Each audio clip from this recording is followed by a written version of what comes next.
Homeland Security.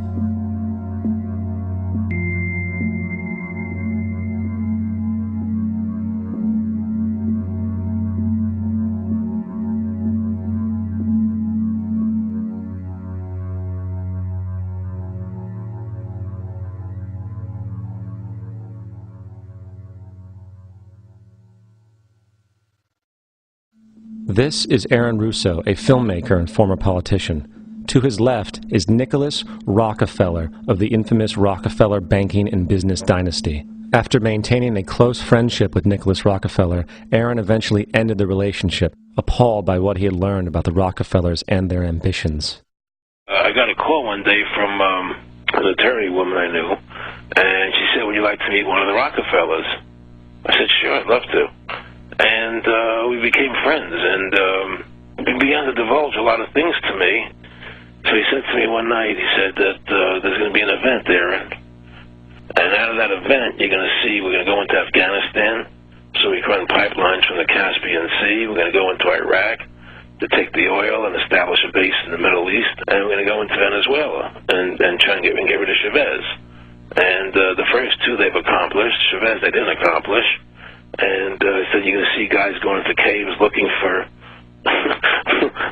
people that they're never going to find. You know, he was laughing about the fact that you have this war on terror. There's no real enemy. He's talking about how by having this war on terror, you can never win it because so it's an eternal war, and so you can always keep taking people's liberties away.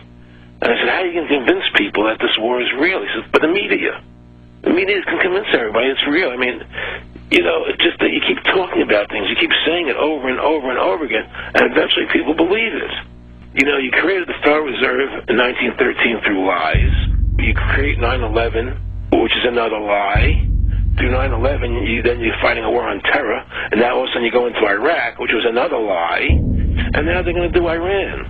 You know, and it's all one thing leading to another, leading to another, leading to another. Now, I would say to them, what are you doing this for? What's the point of this thing? You have all the money in the world you ever want. You have all the power. I said, you know, you're hurting people. It's not a good thing. And he would say, what do you care about the people for? Take care of yourself and you take care of your family. And then I said to him, what are the ultimate goals here? He said, the ultimate goal is to get everybody in this world chipped with the RFID chip, and have all money be on those chips and everything on those chips. And if anybody wants to protest what we do or violate what we want, we just turn off their chip. Just turn off their chip. Just turn off their chip. Just turn off their chip. The goal of this manipulation, and has been for a very long time, is to get the world population, or that majority of it anyway, to see as a good idea, or the only option in given circumstances that are manipulated into place, the creation of a one-world government to which nation-states would be principalities, administrative units, a world central bank which would administer all financial transactions on the planet, a world currency which wouldn't be coins and notes, it would be merely electronic, cashless society for which there are fundamental implications for freedom, as we'll see as we go along tonight. A world army under centralized control with nation-state armies dismantled under the justification of seeking peace, and a microchipped population linked to a global computer, the latter of which sounds bizarre to many people on first hearing, except that we are ridiculously close to it and the technology already exists. That's right, microchipped. In 2005, Congress, under the pretense of immigration control and the so-called war on terrorism, passed the Real ID Act, under which it is projected by May 2008, you will be required to carry around a federal identification card, which includes on it a scannable barcode with your personal information.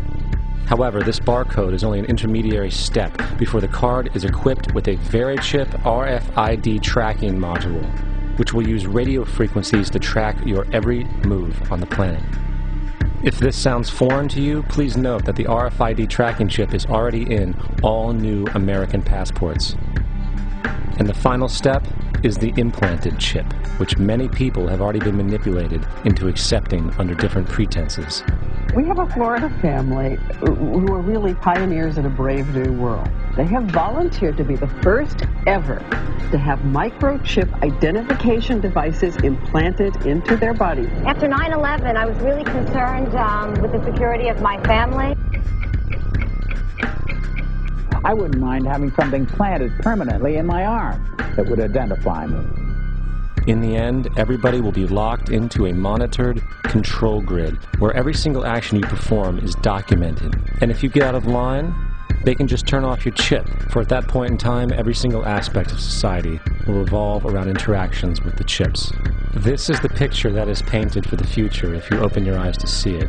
A centralized one-world economy where everyone's moves and everyone's transactions are tracked and monitored, all rights removed.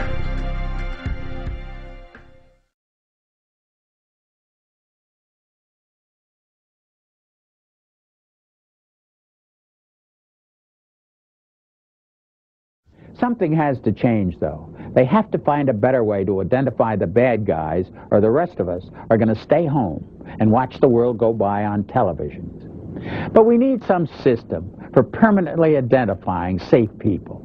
Most of us are never going to blow anything up, and there's got to be something better than one of these photo IDs, a tattoo somewhere maybe. I wouldn't mind having something planted permanently in my arm that would identify me. If we don't do something, people are going to stop flying. If they stop flying, and I don't go to the Giants games, it means the bastards have won. Yeah, we're not going to let you win, buddy. We saw what you just implied. We're with Al-Qaeda if we don't take the microchip. Do you know how to keep your children safe? We'll tell you tonight. In the next year, you'll be able to use your teen's cell phone to locate them 24/7. Younger children will get a small global positioning device hidden in their wristwatch or backpack. And just around the next high-tech corner, an electronic chip like this that can be implanted under your kid's skin. Let's say children in your community start wearing wristwatches with GPS devices in them. Can't that only be a good thing for the community if it keeps children safe? I would love that. I mean, what's a parent's fear? I think it's a parent's obligation to ensure that their children have a chance to mature, to grow, to realize their potential. And if it means it's Big Brother, so be it. You got to do what you got to do to keep your kids safe. Civil libertarians, eat your hearts out. Civil libertarians, eat your hearts out. All right, we got the Van Dams, we got this little girl Elizabeth Smart, we got this girl in Pennsylvania, we got Samantha Runyon, we got this other little girl, one after another, after another, after another, after another. And parents around America saying, we can't even allow our kids to play in the front yard. Is there anything, technologically speaking, that they can do that could help in a situation like a kidnapping? Is there, for example, a microchip, a watch, a tracking device we can use for our kids? We are working on a product that we have called internally a PLD.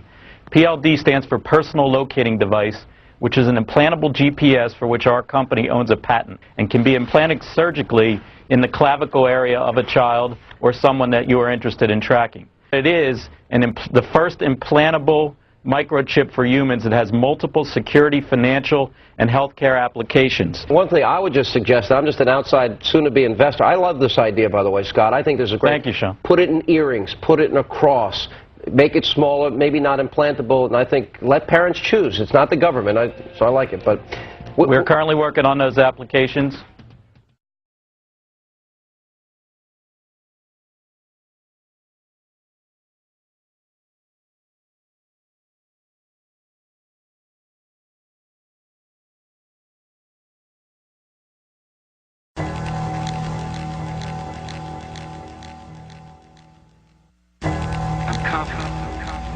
That by working together, we can win the first war of the 21st century.